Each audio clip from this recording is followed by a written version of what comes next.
आपके नज़रिए से वागड़ क्षेत्र में पर्यटन की सबसे बड़ी संभावनाएं कहाँ छुपी हुई हैं? So we called this is the classroom without walls. Vagad पर्यटन को बढ़ावा दिया जाए तो यहाँ के लोगों और युवाओं को क्या फ़ायदा होंगे? ट्रैवलिंग शुरू किया मैंने, पूरे भारतवर्ष का भ्रमण किया। अलग अलग जगह पे मैं कश्मीर से लेके कन्याकुमारी तक गया हूँ, मैं अटक से लेके कटक तक गया हूँ। मैंने नॉर्थ ईस्ट काफ़ी अच्छे से ट्रैवल किया और मैं पहाड़ों में, मतलब मेरे साल भर में 4-5 महीने तो मैं मान सकता हूँ कि मैं हिमालय में ही रहता हूँ, अलग अलग जगह घूमता हूँ। पर्यटन ऐसा है, जब बाहर से कोई भी पर्यटक आता है तो आपका टैक्सी ड्राइवर, टैक्सी का मालिक, टूर गाइड, साथ ही साथ होटल का मालिक, होम स्टे का मालिक, सब्जी वाला और इर्द गिर्द जितने भी लोग जुड़े हुए हैं जी जी उन सभी को इसका फायदा मिलता है। जी। वागड़ में पर्यटन की अपार संभावना है, भले वो ऐतिहासिक पर्यटन हो, साहसिक पर्यटन हो, प्राकृतिक पर्यटन हो। जैसे जहाँ हम बात करें कि ऐतिहासिक पर्यटन में हम अर्थुना के मंदिर ले सकते हैं, देव सोमनाथ मंदिर है।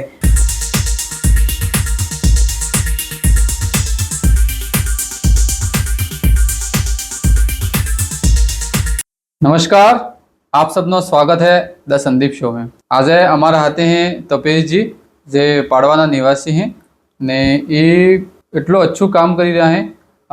સાયકલિંગ કરાવે જે વિદેશથી જે લોગ આવે એનાને ગોવા થકી મુંબઈ, ઉદયપુર થકી દિલ્હીનું સાયકલિંગ કરાવે।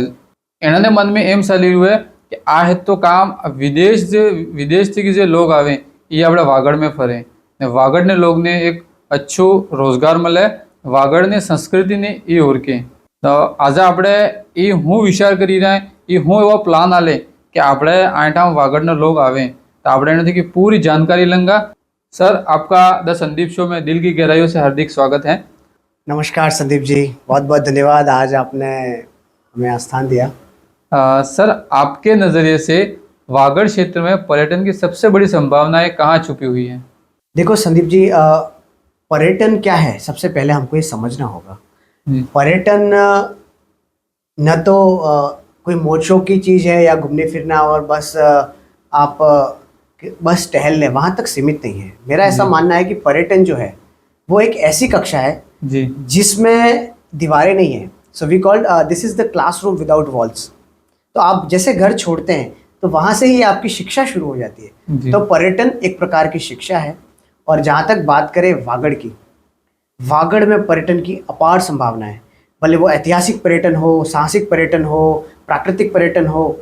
जैसे जहाँ हम बात करें कि ऐतिहासिक पर्यटन में हम अर्थुना के मंदिर ले सकते हैं, देव सोमनाथ मंदिर है, डूंगरपुर में जूना महल है। जी, ये क्या विरासत है। और एक आपको नहीं पता हो, सागवाड़ा से मात्र 14 किलोमीटर पे एक गामड़ी देव की महादेव का मंदिर है और उसको वागड़ का खजुराहो कहते हैं।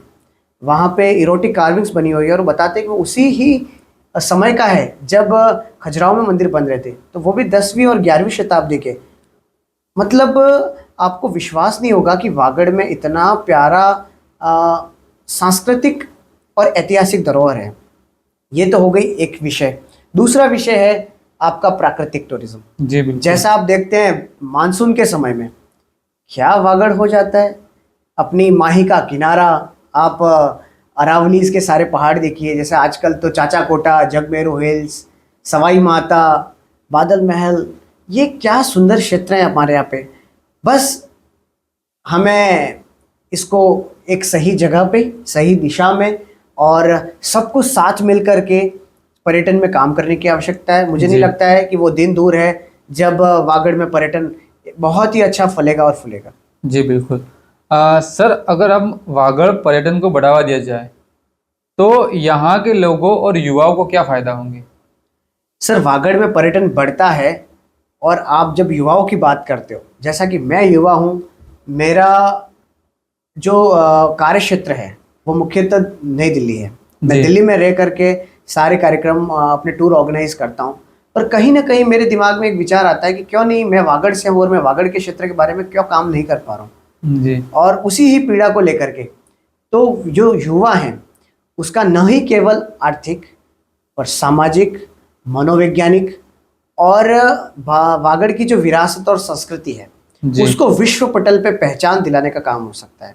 जी। और जब मैं बात करता हूँ आर्थिक, मतलब आर्थिक ऐसा नहीं कि आप किसी एक व्यक्ति को या फिर किसी एक परिवार को जोड़ रहे हैं, पर्यटन ऐसा है, जब बाहर से कोई भी पर्यटक आता है तो आपका टैक्सी ड्राइवर, टैक्सी का मालिक, टूर गाइड, साथ ही साथ होटल का मालिक, होम स्टे का मालिक, सब्जी वाला और इर्द गिर्द जितने भी लोग जुड़े हुए हैं जी जी उन सभी को इसका फायदा मिलता है। जी और सबसे अच्छी बात तो यह है कि मनोवैज्ञानिक फायदा होता है। मतलब आपके क्षेत्र में कोई बाहर से कोई व्यक्ति आता है तो आप सोचिए कि आपसे उसका संवाद है और आप उनके कल्चर के बारे में भी सीखते हैं, देखते हैं और उनके जीवन जीने का नजरिया भी सीखते हैं। तो मुझे लगता है कि ये भी एक प्रकार की शिक्षा है जी बिल्कुल और इसमें युवा वर्ग को तो जुड़ना ही चाहिए, क्योंकि ये ऐसा फील्ड है जिसमें अपार संभावना है।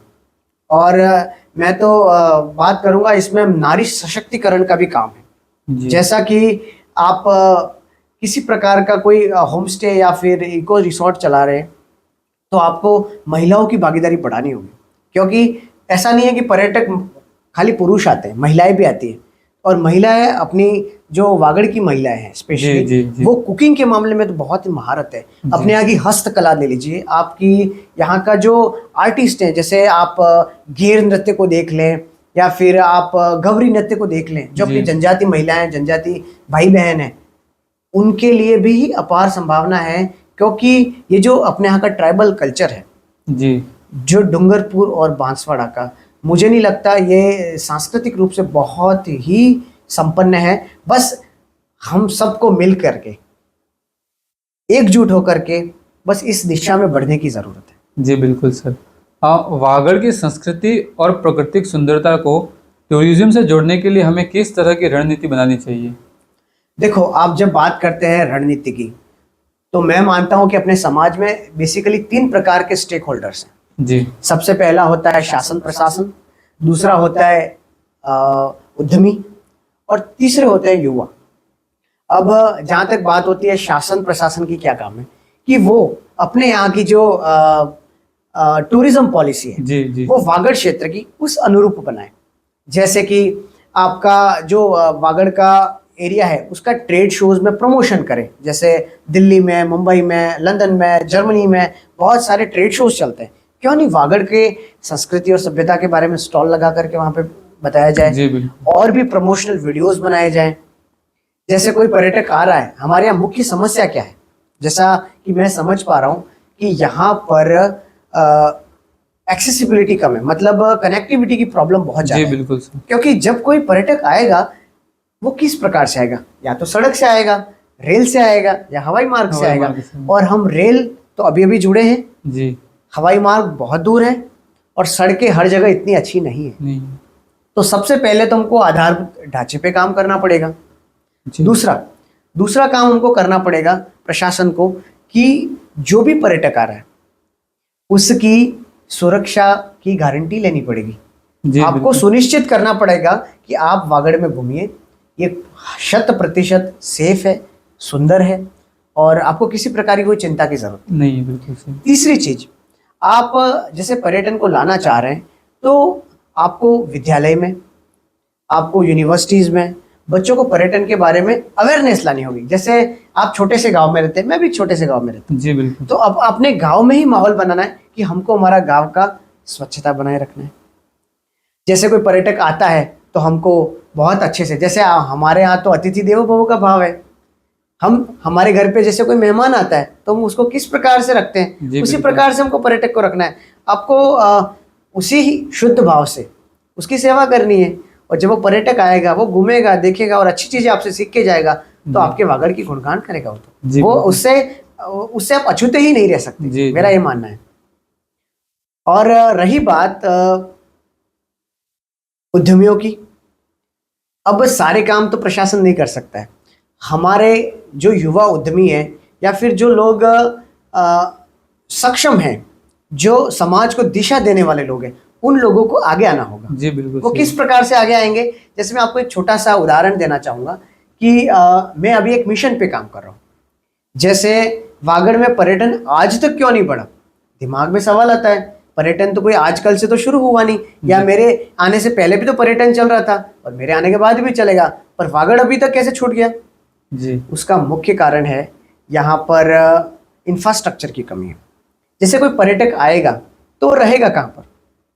एक दो पर्यटक तो आप अपने घर पे भी रखवा लोगे मुझे लगता है, जी बिल्कुल। और उससे ज्यादा है तो आप क्या करोगे? होटल में रुकूँ। होटल कहाँ है? सिटी में। सिटी में। अब सिटी में जो पर्यटक है वो रुकना पसंद कम करता है। आजकल जो समय आ चुका है, जी आज कोई भी पर्यटक होटल और रिसोर्ट की बजाय वो कोशिश करता है कि मैं अपनों के बीच में जाके रहूं। जी बिल्कुल। जैसे छोटे से होम स्टेज हो गए, इको फॉर्म्स हो गए, छोटे से रिसोर्ट्स हो गए, बुटीक प्रॉपर्टीज हो गई। तो हमारे यहाँ से उद्यमी से और किसान वर्ग से जो लघु सीमांत किसान थे, मैं उनको आह्वान करना चाहता हूँ कि आप भी इस मुहिम में जुड़िए। जैसे आपके पास 2 बीघा, 5 बीघा, 10 बीघा जमीन है, जी तो आप ज्यादा नहीं 2 कमरे बनाइए। कितने? 2 दो कमरे। कमरे। आपको बहुत फैंसी से और होटल नहीं बनाना है। अपने अपने वागड़ी में कहने टापरी बना दिए हाँ बिल्कुल। बस। पर नावा धोवा ने हुआ नहीं व्यवस्था साफ सुथरी ने लग्जरी आलवी है। और फिर आप देखिए, आपने अपने फार्म पे 2 कमरे का हाउस बना दिया, जी ठीक है, तो फिर आपने बाड़बंदी कर ली, पूरे एरिया को पैक कर लिया। आजकल तो वो सरकार की तारबंदी की स्कीम भी चल रही है, आपको जी। ऐसा नहीं है कि बहुत बड़ा परकोटा बनाना है। जी बिल्कुल। उसके बाद पर्यटन मंत्रालय, राजस्थान सरकार, उनकी भी बहुत अच्छी अच्छी स्कीम है। जैसे ग्रामीण पर्यटन है, एग्रो टूरिज्म है, जिसमें आपको अपनी जमीन को आबादी में कन्वर्ट करने की भी जरूरत नहीं है। आप तो खाली उस जगह पे 2 कमरे बनाइए, राजस्थान टूरिज्म में रजिस्ट्रेशन कीजिए, और जब भी कोई गेस्ट आता है आप अपनी सारी डिटेल्स पर्यटन के माध्यम से, और भी बहुत सारे ऑनलाइन पोर्टल्स हैं उन पर डालिए आप। और मैं चाह रहा हूं कि ऐसे ज़्यादा से ज़्यादा किसान हमारे से जुड़ेंगे, या ज़्यादा से ज़्यादा उद्यमी जुड़ेंगे जो ऐसे छोटे छोटे से होम स्टेज बनाए, जी जी तो उससे पूरे वागड़ में एक नेटवर्क डेवलप हो जाएगा जहाँ पे टूरिस्ट रुक सकता है। और जी। फिर क्या होगा, हम आइटनरीज बना पाएंगे, ऐसे जी। ऐसे रोड मैप बना पाएंगे। जैसे कोई पर्यटक आ रहा है कि 2 दिन इनके इस किसान के वहाँ रुक गया, 2 दिन उस किसान के वहाँ रुक गया, फिर उस वो दूसरी जगह रुक गया, तो एक पूरे वागड़ में पर्यटन का एक माहौल बन जाएगा। जी बिल्कुल। और जिससे मैं मान रहा हूँ अपने यहाँ पर जब से ये टीएसपी क्षेत्र बना है, युवाओं में होड़ लगी हुई है सरकारी नौकरी की, और बहुत अच्छा है। हम भी चाहते हैं ज़्यादा से ज़्यादा हमारे भाई बहन सरकारी सेवा में आए, पर चिंता कहीं ना कहीं वही रहती है कि जो सफल हुए वो तो अपना गुजारा कर लेंगे, जो असफल हुए उनका क्या है। जी तो मुझे लगता है कि पर्यटन की दिशा में भी जो युवा वर्ग जुड़ जाए, जी। तो मुझे नहीं लगता है कि हमारे यहाँ पे रोजगार के लिए पलायन करने की आवश्यकता है, क्योंकि जी, अपने यहाँ की बिल्कुल। मुख्यतः जनता अहमदाबाद जा रही है, मुंबई जा रही है, इंदौर जा रही है, दिल्ली जा रही है। आपको कहीं जाने की आवश्यकता नहीं है। ये वागड़ जो है, ये वागड़ है, ऐसी धरा है और इतना संपन्न है, बस हमको तराशने की जी आवश्यकता है। बिल्कुल। और इसके साथ में हमको टेक्नोलॉजी को जोड़ना पड़ेगा। जी जैसे हमारे कई साथी बांसवाड़ा से हैं, डूंगरपुर से हैं, बहुत सारे इन्फ्लुएंसर्स हैं, वो बहुत अच्छा काम कर रहे हैं इस दिशा में कि वागड़ कैसे न कैसे विश्व पटल तक पहुंचे। जी। पर खाली प्रमोट करने से काम नहीं चलेगा, इसके लिए हमको बुनियादी ढांचे पे भी काम करना जी, पड़ेगा, बिल्कुल। समस्याओं का समाधान करना पड़ेगा, हमको रेक्टिफाई करना पड़ेगा कि पर्यटन आज तक क्यों नहीं बढ़ा और अब क्यों बढ़ सकता है। तो हमको इंफ्रास्ट्रक्चर पे काम करना पड़ेगा।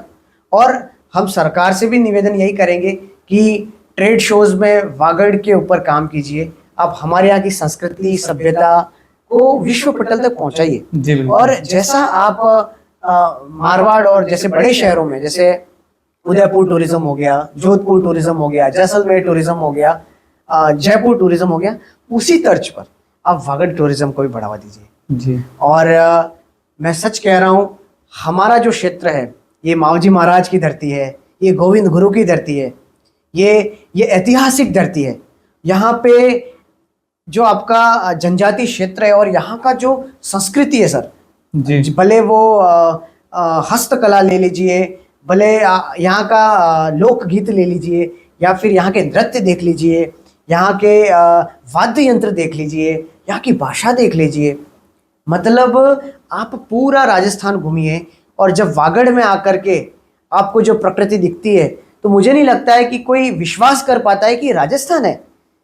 जैसे अभी कुछ समय से वागड़ जैसा प्रमोट हुआ है, बहुत ही पूरे हिंदुस्तान से और विश्व के अलग जी, अलग जी, कोने से बिल्कुल। इन्फ्लुएंसर्स आते हैं और यहाँ की संस्कृति और सभ्यता देख के दगमग हो जाते हैं। संदीप जी, मैं आपके इस पॉडकास्ट के माध्यम से अपने यहाँ की जनता से निवेदन करूंगा, पर्यटन के बारे में सोचिए ये ऐसी चीज़ है कि हमारी जो पुश्तों की आने वाली जो जनरेशन्स हैं उनके रोजगार की समस्या का समाधान कर देगी। जी। और मैं कह रहा हूँ कि यहाँ की संस्कृति और सभ्यता जब विश्व पटल पे पहुँचेगी और पूरी दुनिया इस जगह का लोहा मानेगी और वो दिन दूर नहीं होगा। बस हम सबको एकजुट होकर के मिल करके काम करने की आवश्यकता है। जी बिल्कुल सर। देखो संदीप जी की वागड़ पर्यटन में पीछे रहने के कुछ कारण ये हैं कि अपने यहाँ पे एक्सेसिबिलिटी की कमी है। मतलब हमारी जो कनेक्टिविटी है रोड से, एयर से और ट्रेन से, तो रोड अभी इतनी अच्छी नहीं है, सड़कों पे काम किया जा रहा है। जी। हमारे पास एयर कनेक्टिविटी किसी प्रकार की नहीं है। नहीं। या तो हमको उदयपुर जाना पड़ेगा जो या- यहाँ से 130 किलोमीटर है, या अहमदाबाद जाना पड़ेगा जो तकरीबन 200 किलोमीटर है। जी बिल्कुल। ट्रेन से अभी हम जुड़े हैं पर अभी हमारे यहाँ ट्रेन का भी इतना अच्छा मूवमेंट नहीं है। नहीं। तो सबसे पहले तो हमको हमारी सड़कें सही करनी होंगी। जी। दूसरी जो समस्या मैं समझ पा रहा हूँ वो है इंफ्रास्ट्रक्चर की, जिसमें मुख्यतः है आपकी जो पर्यटक आ रहे हैं उनकी रुकने की व्यवस्था। जी। अभी हमारे यहाँ पे जो भी छोटे से होटल हैं वो सिटी होटल हैं, जी बिल्कुल। और पर्यटक जो आता है वो कोशिश करता है कि मैं प्रकृति के बीच में रहूं जहाँ पे मेरे को अच्छी सुख सुविधाएं मिलें। तो हमारे यहाँ पे होटल, रिसोर्ट, जी। होम स्टेज, जी। इको रिसोर्ट, फार्म स्टेज, इस पे काम करने की आवश्यकता है। जब इंफ्रास्ट्रक्चर होगा, जब रुकने की अच्छी फैसिलिटीज़ होगी, जब बड़े बड़े होटल्स की चेन्स आएंगी वागड़ में, जी। तो मुझे लगता है कि और पर्यटक बढ़ेगा। जी बिल्कुल सर। तीसरी चीज़ मुझे लगती है कि सरकार की उदासीनता।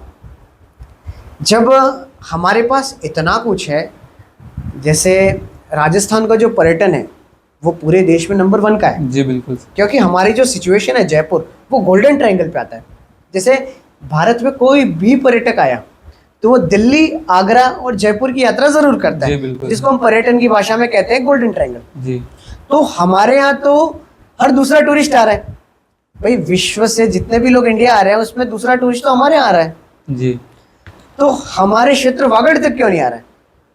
भाई हम बहुत दूर हैं जयपुर से, पहली बात जयपुर तो से बिल्कुल। हमारी कनेक्टिविटी अच्छी नहीं है। और दूसरा है कि हमारे जो पर्यटन को लेकर के सरकार की जो पॉलिसीज़ है उसमें थोड़ी स्ट्रिक्टता और कुछ सेपरेट पॉलिसीज़ बनानी होंगी। जैसे हमारे यहाँ के जो भी पर्यटन उद्यमी हैं उनको होटल या रिसोर्ट बनाने के लिए कुछ सब्सिडी, या फिर आपको कह सकता हूँ कि कम ब्याज दर पे उनको लोनिंग देनी चाहिए। जी। जी। ठीक है। उसके बाद जो हमारी जो युवा वर्ग हैं उनको गाइड्स की ट्रेनिंग देना चाहिए, जी। जिससे एक अच्छा माहौल तैयार हो। जी। तीसरी चीज़ होती है कि यहाँ की जो प्रमोशंस हैं, जो आपके ट्रेड शोज़ होते हैं, उसमें वागड़ को लेकर के आपको काम करने की आवश्यकता है, जिसमें आप विश्व पटल पे यहाँ के जो फोटोग्राफ्स हैं, यहाँ के जो शूटिंग्स हैं वो दिखाइए, यहाँ की संस्कृति को प्रमोट कीजिए। और अभी तक टूरिज्म के नाम पे मुझे नहीं लगता है वागड़ में कोई हमको प्रोजेक्ट मिला है। जी बिल्कुल। जैसे आपने कभी विजिट किया होगा उदयपुर में शिल्प ग्राम में, जो west zone cultural centre ministry of culture के अंडर में आता है। जी। क्यों नहीं वागड़ में भी इस प्रकार का कोई एक रूरल थीम पे जहाँ पे सारी संस्कृति, सभ्यता और कल्चर का एक संगम बने, ऐसा एक प्रोजेक्ट आता है जिसको हम शिल्प ग्राम कहते हैं। जी। तो मुझे लगता है उससे काफ़ी प्रकार के पर्यटन बढ़ सकते हैं।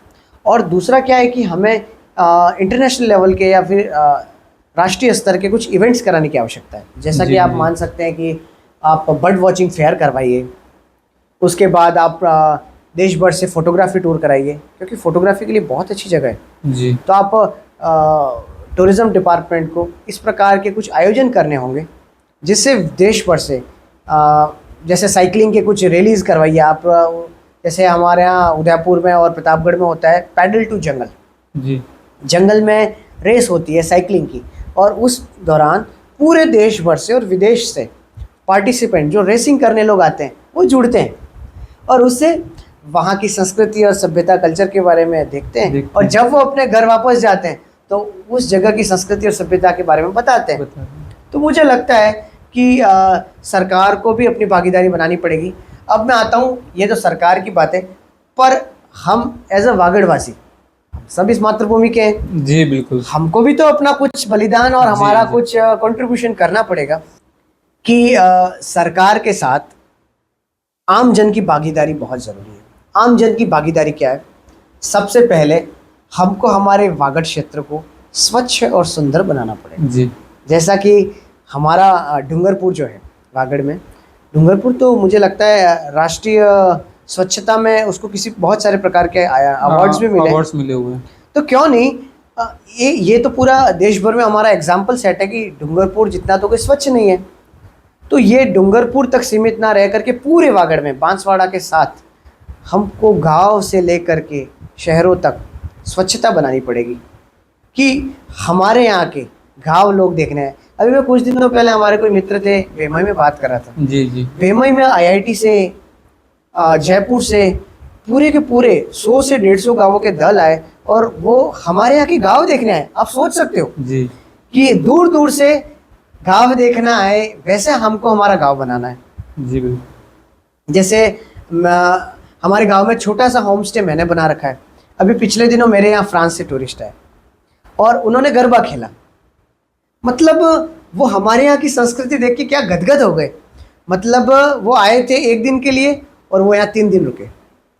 तो इससे अच्छी बात क्या हो सकती है। जी बिल्कुल। ठीक है, तो मुझे लगता है कि जन भागीदारी में स्वच्छता को प्राथमिकता देनी होगी। दूसरी चीज़, हमें हर पर्यटक को एक बहुत ही शालीन भाव से और एक अच्छे भाव से सेवा करनी पड़ेगी, जैसे जिसमें उनकी सेफ्टी और सिक्योरिटी अच्छी रहे। जब आप पर्यटक को सुरक्षित महसूस करने देंगे तो वो पर्यटक उतना ही ज़्यादा आएगा।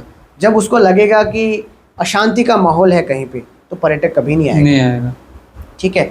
और तीसरी चीज़ मैं मानता हूँ, मेरे उद्यमी भाइयों से और जो मेरे युवा वर्ग के साथी हैं, मैं उनसे आह्वान करना चाहूँगा कि आप छोटे लघु सीमांत किसान हैं, आप गांव में रहते हैं, क्यों नहीं 2 बीघा 5 बीघा 10 बीघा जितना भी आपके पास ज़मीन है, आप सबसे पहले उसको पैक करिए।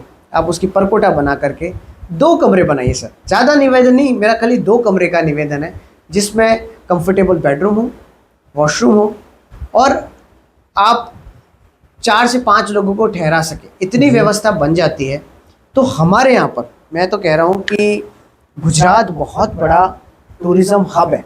मतलब एक रॉ मार्केट है। और आपको तो पता होगा गुजराती टूरिस्ट पूरे देश भर में बहुत ही प्रसिद्ध है।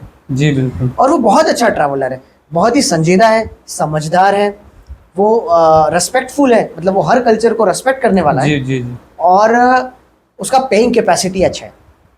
तो होता क्या है कि अहमदाबाद जो हमारे से करीब है, तकरीबन 4 घंटे के रास्ते पे है। जी जी। और गुजराती टूरिस्ट ज़्यादातर वीकेंड्स पे आपका उदयपुर है, कुंभलगढ़ है, रनकपुर है, जवाई है, वहाँ जाता है। तो हम उस ट्रैफिक को वागड़ की तरफ डाइवर्ट कर सकते हैं। और ये बहुत अच्छे लोग हैं। बस वो लोग आते हैं प्रकृति को देखने, यहाँ की सभ्यता को देखने, यहाँ के खान पान को देखने।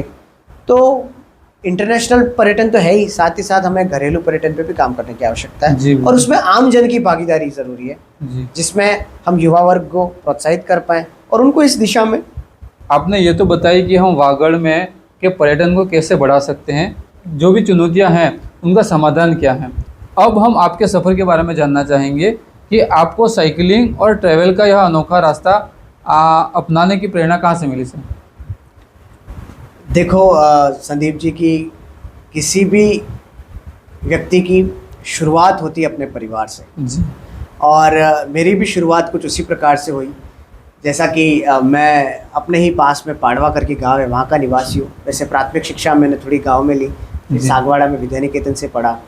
और फिर जो वो समय था मेरे शिशुकाल का, उसमें मेरे ताऊ जी हैं, उनके कुछ मित्र हैं और वो अक्सर मुझे जंगल में ले जाया करते थे। वो मुझे ट्रैकिंग के लिए ले जाते। शायद ट्रैकिंग तो अब मैं बहुत ही एक अनुशासित भाषा में कह सकता हूँ, पर हम जंगल में घूमने चले जाया करते थे और हम घंटों घंटों तक जंगलों में घूमते, कहीं अच्छी जगह पे बैठते, पिकनिक करते, वापस आते। तो वो बचपन से ही, वो जंगल से ही मुझे प्रेरणा मिलती थी। और फिर मेरी जैसे शिक्षा दीक्षा आगे की इंदौर में हुई, फिर मैं दिल्ली में चला गया, पर्यटन मंत्रालय से मैंने पर्यटन की पढ़ाई करी। और जहाँ पे भी, जिस भी शहर में मैं जाता हूँ, सबसे पहले 10 दिन उस शहर को खंगालता हूँ, मैं घूमता हूँ, हर एक जगह के बारे में समझने की कोशिश करता हूँ। और संदीप जी, जैसे ही वो कहता है ना, मंजिल तो मिल ही जाती है, बस मंजिल को ढूंढने और पहचानने वाला चाहिए। तो यही मेरी शिद्दत थी कि मुझे पर्यटन में काम करना है। और बस जब निकले घर से तो हमने हमारा ट्रैवलिंग शुरू किया। मैंने पूरे भारतवर्ष का भ्रमण किया, अलग अलग जगह पे। मैं कश्मीर से लेके कन्याकुमारी तक गया हूँ, मैं अटक से लेके कटक तक गया हूँ। मैंने नॉर्थ ईस्ट काफ़ी अच्छे से ट्रैवल किया। और मैं पहाड़ों में, मतलब मेरे साल भर में 4-5 महीने तो मैं मान सकता हूँ कि मैं हिमालय में ही रहता हूँ, अलग अलग जगह घूमता हूँ। तो और जब मैं अरावलीज़ में आता हूँ तो मुझे लगता है कि यहाँ पे भी बहुत अपार संभावना है, हमें कुछ काम करना चाहिए। जी। तो सर, साइकिलिंग और एडवेंचर टूरिज्म को वागड़ जैसे क्षेत्र में किस तरह से प्रमोट किया जा सकता है सर? देखो, साइकिलिंग तो आपने बोला है क्योंकि ये मेरे इंटरेस्ट का विषय है। जी। और मैं तो as a adventure tour operator, मैं मेरा जो काम है वो है भारत को 2 पहिए पे घुमाना। मतलब आप मानिए, ये बहुत ही अलग सा कॉन्सेप्ट है, इसको बोलते हैं साइकिलिंग टूरिज्म। जी। अब साइकिल क्यों? भाई, घूमने के लिए तो कार भी ले सकते हो, आप हवाई जहाज भी ले सकते हो, जी बिल्कुल। मोटरसाइकिल भी ले रहे हो, साइकिल ही क्यों लेते हो? तो हमारा कॉन्सेप्ट है, जब आप बड़े ऐसे वाहन में होते हो, बस में, कार में, फ्लाइट में, तो आप बहुत कुछ कम नोटिस कर पाते हो। पर आप जब साइकिल चलाते हो तो आप शारीरिक श्रम तो करते ही करते हो, जी। आप सीधे वहाँ की वातावरण से जुड़ जाते हो, आप उसको जी। स्मेल करते हो, टेस्ट करते हो।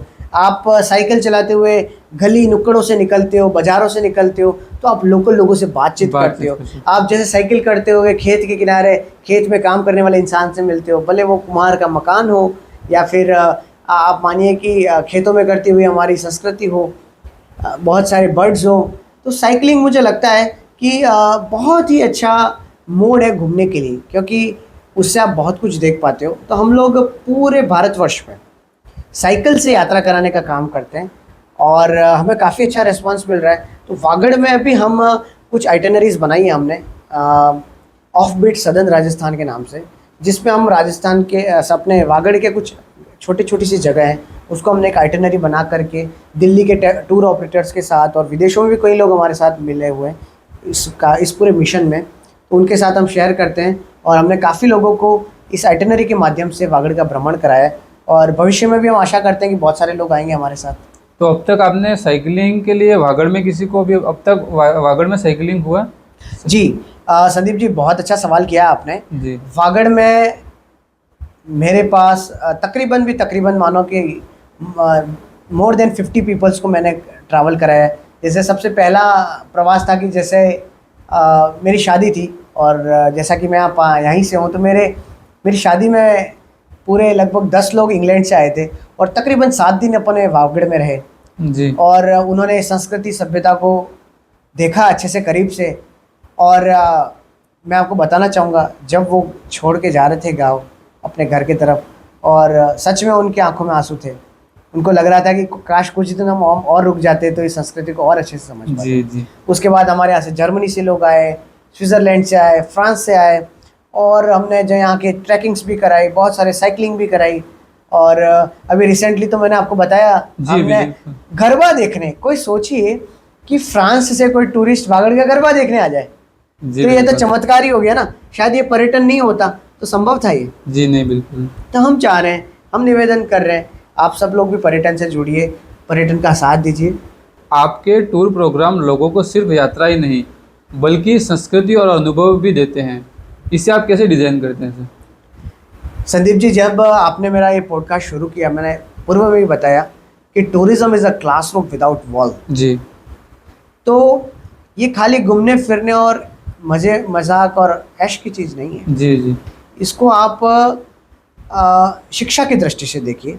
जब कोई व्यक्ति पर्यटन पे जाता है तो बहुत कुछ सीखता है। जी बिल्कुल। जैसे हमारे वैदिक कालों में देखते थे कि ऋषि मुनि जो थे, अपने घर बार छोड़ करके सालों सालों भर यात्राएं करते थे नंगे पैर। जी। जी। अब बस वही कॉन्सेप्ट है, अब इसका समय के साथ नोमेनक्लेचर हो गया है, इसको पर्यटन बोल दिया गया। पर बात तो यही है, ऋषि मुनि घर क्यों छोड़ते थे? क्योंकि वो कुछ नया सीखना चाह रहे थे। जी बिल्कुल। तो मुझे लगता है कि पर्यटन को एक ही चश्मे से ना देख करके इसको एक बहुत बड़े परिप्रेक्ष्य में देखना चाहिए। और आप सब लोगों से भी मेरा निवेदन है, आप सब भी साल में एटलीस्ट 10 दिन के लिए, 5 दिन के लिए अपने घर बार से निकलिए, कुछ सीखिए, देखिए। ये दुनिया बहुत सुंदर है। और जब आप एक बार निकलना शुरू करेंगे, मुझे लगता है कि आपके जीवन में 4 चांद लग जाएंगे और आप एक नई ऊर्जा का एहसास करेंगे। जी बिल्कुल सर, आपकी वेबसाइट पे हमने देखा कि अब तक आप बहुत से लोगों को साइकिलिंग के माध्यम से पूरे भारतवर्ष में घुमा चुके हैं। अब तक का सबसे यादगार पल कौन सा रहा? संदीप जी, बहुत ही प्यारा सवाल है। एज अ साइकिलिस्ट मैं सालाना 7 से 8 हज़ार किलोमीटर साइकिल करता हूँ, ठीक है। 7 से 8 हज़ार किलोमीटर? जी बिल्कुल, 8 हज़ार किलोमीटर, वो भी और विदेशी लोगों के साथ? विदेशी लोगों के साथ। जी बहुत बढ़िया सर। और मैं इस देश का जाना माना साइकिलिस्ट भी हूँ, क्योंकि मैं साइकिल से न केवल यात्रा करता हूँ, मैं खुद भी साइकिलिंग करता हूँ। तो अभी मैंने सर ये जो आपकी साइकिलिंग होती है वो सर थोड़ा सा आइडिया देना कि वो कहाँ से कहाँ तक चलती है सर? जैसा कि संदीप जी, ये साइकिलिंग टूर्स हैं, ये हमारी 15 डेज़ की आइटिनरी होती है मिनिमम, क्योंकि जो लोग विदेश से आता है जी वो मिनिमम 15 डेज़ आना पसंद करता है, क्योंकि विदेश से आने का खर्चा बहुत है जी। उनकी फ़्लाइट्स काफ़ी एक्सपेंसिव होती है। तो एटलीस्ट 15 दिन का हम टूर बनाते हैं। तो हमारे पास पूरे भारतवर्ष में कुछ आइटिनरीज हैं, कुछ टूर प्रोग्राम बने हुए हैं जी। जैसे उदयपुर से दिल्ली हो गया, बॉम्बे से गोवा हो गया, मनाली से ले हो गया, गैंगटॉक टू दार्जिलिंग हो गया, पौंडीचेरी से कोची हो गया। तो हम लोग क्या करते हैं कि डेली 50-60 किलोमीटर साइकिल करवाते हैं। पीछे बहुत ही प्यारा सपोर्ट कार फॉलो करता है एज अ कैरावैन, मतलब वो चलता फिरता होटल सा होता है, उसमें कुक होता है, उसमें मैकेनिक होता है, उसमें डॉक्टर होता है। और हम हाईवेज पे साइकिल नहीं करते, समझिएगा, हम साइकिल करते हैं गाँव में से, छोटी सी सड़कों में से। और हमारे पूरे भारतवर्ष में इस प्रकार की हमने सड़कें आइडेंटिफाई कर रखी है, चिन्हित कर रखी है, और हम उन्हीं सड़कों पे कराते हैं जहाँ पे ट्रैफिक कम है, जिसमें हर व्यक्ति सुरक्षित महसूस करे। जी जी। और फिर 50-60 किलोमीटर साइकिल करो, आधे दिन अच्छे से वहाँ की संस्कृति, सभ्यता, गाँव की नेचर में अच्छी जगह रुको, और फिर अगले दिन आप अगले पड़ाव पे निकलो। इस प्रकार से 12-15 दिन में हम साइकिल करते हैं। तो मेरा जो आपने अनुभव बोला कि मैंने अभी रिसेंटली 4000 किलोमीटर का, मतलब भारत के पश्चिम से पूरब तक, मतलब west India to east India, Punjab के अटारी बॉर्डर से हमने साइकिलिंग को शुरू किया और हमने अरुणाचल के तेजू में जाके एंड किया। तो आप मानिए कि पूरा पंजाब, हरियाणा, कुछ भाग उत्तराखंड, फिर उत्तर प्रदेश, बिहार, वेस्ट बंगाल, दार्जिलिंग, और पूरा लगभग 12-15 दिन हमने भूटान देश के अंदर साइकिलिंग करते हुए असम में एंटर किया। फिर असम से हम लोग गए अरुणाचल, और अरुणाचल में जो ब्रह्मपुत्र नदी का जो उद्गम स्थल है, एक तेजू करके बहुत प्यारी सी जगह है, छोटा सा टाउन है, उसके पास में परशुराम जी का एक स्थान है, परशुराम कुंड कहते हैं। वहाँ जा कर के हमने इस साइकिल को एंड किया, और वहाँ तक उस जगह को कहते हैं, जो ब्रह्मपुत्र नदी इंडिया में आने के बाद उसको ब्रह्मपुत्र कहते हैं, और जब वो तिब्बत में होती है उसको सेंगपो रिवर कहते हैं। तो उस सेंगपो रिवर के किनारे हमने उस यात्रा को फिनिश किया। उसमें मेरे साथ लगभग 5 लोग यूनाइटेड किंगडम से आए थे, और ये खाली साइकिलिंग नहीं था, हमने जो मिर्गी होता है, इपिलिप्सी के पेशेंट्स के लिए हमने चैरिटी रेज किया था। जो इंग्लैंड में एक संस्था है, इपिलिप्सी सोसाइटी, और सबसे रोचक तथ्य ये है कि इपिलिप्सी की पेशेंट हमारे साथ थी, उसने भी हमारे साथ 4000 किलोमीटर साइकिल करी। और उसका उद्देश्य ये था कि आप मिर्गी के पेशेंट हैं तो आपको घर बैठ करके डरने की और इस समाज से लड़ने की ज़रूरत नहीं है। तो वो प्रूव करने आई थी कि मैं साइकिलिंग कर सकती हूँ, तो आप भी अपने जीवन को बेहतर बना सकते हैं। जैसे आप बाय मिस्टेक मिर्गी के पेशेंट है तो आपको डरना नहीं है जी। और बस ये कॉन्फिडेंस बिल्ड करने के लिए आए थे, और हमने काफ़ी कुछ पैसा चैरिटी में रेज किया, और हमने जो मिर्गी के पेशेंट्स हैं उनकी सेवा में लगाया। तो ऐसे अनुभव काफ़ी हैं।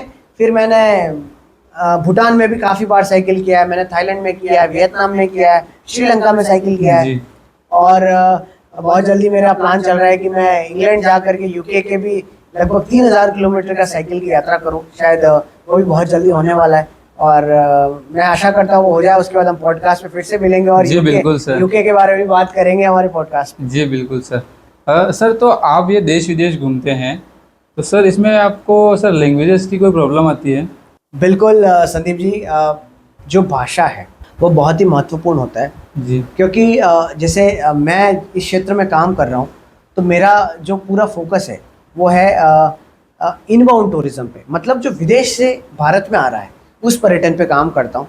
और आपने पता है कि हर देश की अलग भाषा है, पर मुख्यतः हमारे यहाँ इंग्लिश लोग आते हैं जो इंग्लिश बोलने वाले हैं। बाकी मैं स्पेनिश भाषा बोलता हूँ, मैं फ्रेंच भी थोड़ा बहुत बोलता हूँ। और जैसा कि हम गुजरात के पास में गुजराती तो हम सब बोलते जी हैं, बिल्कुल मैं सर। थोड़ा बहुत तमिल बोलता हूँ, मराठी बोलता हूँ। जी तो मुझे लगता है कि भाषाओं का बहुत बड़ा रोल है, और आप कुछ एक दो अच्छी भाषाएं बोलते हैं। स्पेशली युवा वर्ग को मैं कहना चाहूँगा, जैसे मारवाड़ में मेरे काफ़ी साथी हैं जो गाँवों से हैं। जी ज़्यादा शिक्षा में आप देखें तो मात्र ग्रेजुएट होंगे, पर वहाँ पर मारवाड़ में गांव-गांव में क्रेज़ है। वहाँ पे जैसे बच्चा 12वीं पास हो गया वो सीधा चला जाता है पुणे, वो सीधा आ जाता है पौंडीचेरी। वो क्या करने जाता है? लैंग्वेज सीखने जाता है। लैंग्वेज वो फ्रेंच सीखता है, जर्मन सीखता है, और वो बहुत अच्छा गाइड बनता है, गाइड इंटरप्रेटेट बनता है। मतलब आपने लैंग्वेज सीख ली, लैंग्वेज में भी अपार संभावना है। आप पर्यटन में काम करो तो अच्छी बात है, आप पर्यटन में काम नहीं करना चाह रहे तो आपको बहुत सारे बिजनेस कंपनीज हैं, एमएनसीज हैं, वो आपको हायर करेंगे इंटरप्रेटर।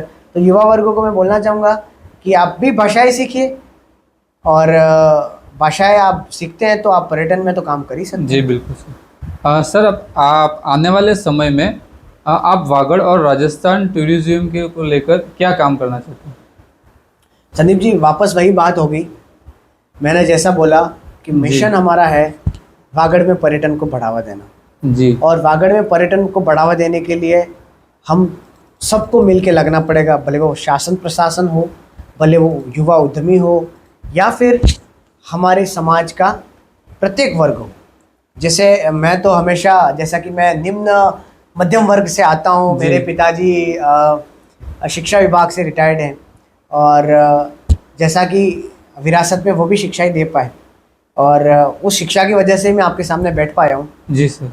तो मुझे लगता है कि हम सबको मिल करके पर्यटन को बढ़ावा देने, और इसमें सबको अपनी भागीदारी सुनिश्चित करनी पड़ेगी। जी जी जो उद्यमी हैं, उद्यमी को अपना जो इन्वेस्टमेंट है, होटल बना करके, रिसोर्ट बना करके, या फिर कुछ अच्छा ट्रांसपोर्ट बना करके, अपनी एक ट्रैवल एजेंसी खोल करके, या फिर जो आईटी वाले बंदे हमारे साथी हैं उनसे भी मैं निवेदन करूँगा, अच्छी सी प्यारी सी वेबसाइट बनाइए, उसमें वागड़ के फोटोग्राफ्स और वागड़ के कुछ ट्रिप्स बनाइए जी बिल्कुल। और प्रमोट करिए। शासन प्रशासन से भी निवेदन यही है कि वागड़ के लोगों के लिए कुछ ऐसी पॉलिसीज़ बनाओ जिसमें कुछ उनको प्रोत्साहन मिले। और ट्रेनिंग, देखो ऐसा है कि जब भी आप किसी काम को करते हैं आपको उसके लिए टीम तैयार करनी होती है, जी और टीम होती है आपकी लोकल। जी जैसे आपके पास पर्यटन बढ़ेगा तो आपके पास स्किल्ड ड्राइवर की आवश्यकता होगी, जी सर। आपके पास स्किल्ड गाइड की आवश्यकता होगी, स्किल्ड नेचुरलिस्ट की आवश्यकता होगी, स्किल्ड कुक की आवश्यकता होगी। ठीक है, तो हमको हमारे विद्यालय में, हमारी यूनिवर्सिटीज़ में इस पाठ्यक्रम पे भी ध्यान देना चाहिए। तीसरी चीज़ होगी प्रचार प्रसार। जी भाई, जंगल में मोर नाचा किसने देखा? आज वागड़ में बहुत कुछ है, डूंगरपुर का जूना महल है, अर्थुना के टेम्पल हैं। हमारे वागड़ में ऐसे ही खुद बहुत सारे लोग हैं जो आज तक नहीं गए। जी बिल्कुल। तो मुझे लगता है कि उसके लिए प्रचार प्रसार की कहीं नहीं कमी रही। शायद ये इनका प्रचार प्रसार सही रूप से किया जाता जी तो पर्यटन अपने आप बढ़ता। और दूसरा क्या है कि हमारे जो टूर ऑपरेटर्स हैं, हमको उनको भी एंगेज करना पड़ेगा, उनको भी बुलाना पड़ेगा, और उनको भी निवेदन करना पड़ेगा कि भाई हमारे वागड़ की कुछ आइटिनरीज बनाइए जी बिल्कुल। जिसमें वागड़ का पर्यटन बढ़े। पर जो मुख्य समस्या है वो है यहाँ पे एक्सेसिबिलिटी, कनेक्टिविटी की समस्या है, इंटरनेट की समस्या है, जी जी हमारे यहाँ पर इंफ्रास्ट्रक्चर की कमी है, और प्रमोशंस की तो नो डाउट कमी है ही है। इन कुछ कुछ चीज़ों पे हम सब मिलके as a community, as a team काम करेंगे तो मुझे लगता है वागड़ में अपार संभावना है। जी। और इसमें पूरे ही क्षेत्र में परम वैभव आएगा, ये मेरी पूरी पूरी भावना है, और परम वैभव आना भी चाहिए। जी सर, अपन इसमें एक काम कर सकते हैं कि जैसे कि आपने बताया कि आईटी वाले एक वेबसाइट बनाए, जो फ़ोटोशूट करते हैं वो सभी जो पर्यटन स्थल हैं उनकी फ़ोटोज़ अवेलेबल करवा दे। जिस जिस फील्ड में है वो अपने अपना योगदान देंगे, तो कहीं ना कहीं आज अपन इस मंच के माध्यम से जो सोच रहे हैं वो एक दिन सार्थक होगा, और हमारा जो भी हम आज सोच रहे हैं वो सफल होगा। संदीप जी, ऑलरेडी मतलब बहुत सारे हमारे युवा साथी भाई लोग हैं जी जो सोशल मीडिया के माध्यम से, और बहुत सारे इन्फ्लुएंसर्स हैं जी वो बिल्कुल। बहुत अच्छे फोटोग्राफ्स बना रहे हैं, बहुत अच्छी रील्स बना रहे हैं, बहुत अच्छे अच्छे वीडियोस बना रहे हैं और वागड़ को प्रमोट करने के लिए काम कर रहे हैं। तो मुझे लगता है कि हमको उन सब के साथ मिल करके जी उनको बिल्कुल। सहयोग करना चाहिए। जी जी और जब हम सब लोग मिल जाएंगे, जब हम सब लोग साथ हो जाएंगे तो जी ये काम आसान हो जाएगा। जी बिल्कुल। तो यही है, एक तो प्रमोशन, जी और प्रमोशन के साथ में डिलीवरी के साथ में उनकी सिक्योरिटी एंड सेफ्टी। जी जब आपके यहाँ पे कोई एक गेस्ट अच्छा रह के गया है जी और उसका अनुभव अच्छा रहा है, तो आपको डरने की आवश्यकता नहीं है, दूसरा टूरिस्ट अपने आप आएगा उसके अनुभव सुन के। जी बिल्कुल सर। और आज सोशल मीडिया का ज़माना है, आप तो जानते ही हैं, जी जी यूट्यूब है, इंस्टाग्राम है, फेसबुक है, आप एक जी। पोस्ट डालो, उस पोस्ट में दम है तो रात में वायरल हो जाती है। जी बिल्कुल सर। तो वागड़ को भी हमको वायरल करना है, जी, और जी। वायरल करेंगे तो फायदा हमारे वागड़ वासियों का होगा, वागड़वासियों को। हमारी संस्कृति सभ्यता विश्व पटल पे पहुंचेगी, जी बिल्कुल। युवा वर्ग को रोजगार मिलेगा, हमारे यहाँ का इंफ्रास्ट्रक्चर अच्छा होगा, निवेश आएंगे, बाहर से भी अच्छे होटल चेन्स आएंगी, अच्छे रेस्टोरेंट्स बनेंगे तो नो डाउट रोजगार का सृजन होगा। जी बिल्कुल सर। तो मुझे लगता है कि पर्यटन ऐसा एक हथियार है जिसमें हम पूरे क्षेत्र में परम विभव ला सकते हैं, जी। समृद्धि ला सकते हैं, क्योंकि पर्यटन से समाज का अंतिम व्यक्ति जुड़ा हुआ है। जी बिल्कुल सर। भले वो सिक्योरिटी गार्ड हो, वो ड्राइवर हो, वो कुक हो, वो हाउस कीपिंग में काम करने वाला व्यक्ति हो, या फिर अच्छे से अच्छा बड़े से बड़े होटल का मैनेजर हो। मैनेजर। तो आप सोचिए कि वो सारे पर्यटन पे अपना जीवन यापन कर सकते हैं, और इसमें बहुत पोटेंशियल है। जी सर। सर अपन रैपिड फायर रखते हैं। आपकी पहली साइकिलिंग यात्रा कहाँ से शुरू हुई सर? मेरी पहली साइकिलिंग यात्रा थी जोधपुर से दिल्ली की, तकरीबन 450 किलोमीटर किया मैंने 5 दिन में। वागड़ की कौन सी जगह आपको सबसे ज़्यादा आकर्षित लगती है? देखो संदीप जी, काफ़ी मुश्किल है क्योंकि हर जगह की अपनी एक ब्यूटी, और मैं डिस्क्रिमिनेट नहीं करना चाहता हूँ, बट मुझे अर्थुना के मंदिर बहुत प्यारे लगे। मैं वहाँ पर दिन भर बिता सकता हूँ। आपने खाली मुख्य मंदिर देखा होगा जहाँ पर पूजा पाठ होता है, बट उस मंदिर के पीछे बहुत सारे टेम्पल ऑफ कॉम्प्लेक्स हैं, जी वहाँ पे खंडर है, और वहाँ का जो आप नक्काशी देखेंगे तो आपको लगेगा, और आप अपनी इमेजिनेशन से देखेंगे कि वो इतना जीवंत दिखता है। मतलब जब वो मंदिर सजे धजे और ऑपरेशनल होंगे तो कितने सुंदर होते होंगे, आप कल्पना कीजिए। जी। और आपसे भी निवेदन है, कभी समय निकाल के आप भी जाइए, अर्थुना के मंदिर देखिए। जी बिल्कुल सर। यात्रा करते समय आपके बैग में सबसे ज़रूरी चीज़ क्या होती है? संदीप जी देखो, मैं ट्रैवलर हूँ, मैं साल भर में तकरीबन 1 लाख किलोमीटर सफ़र करता हूँ। मतलब मोटा मोटी मानिए कि मैं साल भर में 100 नाइट तो होटल में रुकता हूँ। तो मैंने अपने आप को इस प्रकार से ढाल दिया है कि जब भी मेरा बैग होता है, मेरा छोटा सा कैमरा होता है, उसमें मेरी हैट होती है, उसमें मेरे चश्मे होते हैं, एक छोटा सा वॉलेट होता है, एक छोटा सा स्विस नाइफ होता है जिसमें हर प्रकार के टूल और औजार होते हैं, जी ठीक है।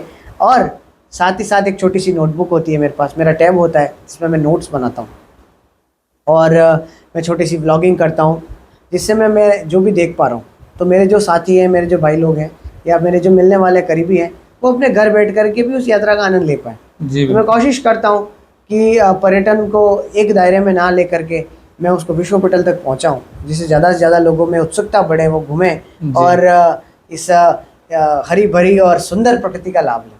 जी। साइकिलिंग सुबह या रात का सफ़र? साइकिलिंग मुझे लगता है सुबह का सफ़र ज़्यादा है, क्योंकि रात में अंधेरे में आपकी रिस्क बढ़ जाती है। जी तो मैं कोशिश करूँगा कि अर्ली मॉर्निंग की जो साइकिलिंग की राइड होती है वो बहुत सुंदर होगी। जी। तपेश जी को चाय अच्छी लगती है या कॉफ़ी?